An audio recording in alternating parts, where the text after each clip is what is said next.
संजय राऊतांच्या नरकातल्या स्वर्ग या पुस्तकावर प्रतिक्रिया देताना मुख्यमंत्री देवेंद्र फडणवीस यांनी मी बाल साहित्य वाचत नाही असा खोचक टोला लगावला। दरम्यान पुस्तक न वाचता ते बाल साहित्य आहे कसं कळलं असा टोमणा शरद पवार यांनी मारलाय।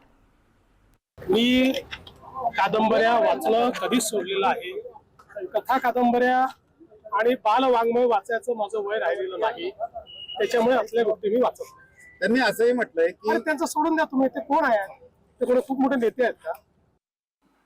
हे पुस्तक प्रसिद्ध होणार आहे हे गेले 2 दिवस आपण वाचतो, टेलिव्हिजनवर वाचतो।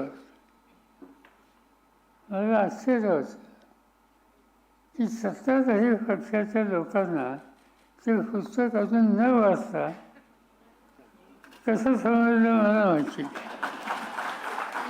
आणि प्रचंड टीका त्या पुस्तकावर आणि राऊतांच्या गेले 2 दिवस आपण या ठिकाणी वाचतो। कुणी सांगितलं की मी बाल साहित्य वाचत नाही, कोणी आणखीन काही सांगितलं, अनेक मतं त्या ठिकाणी लिहिलेली आहेत।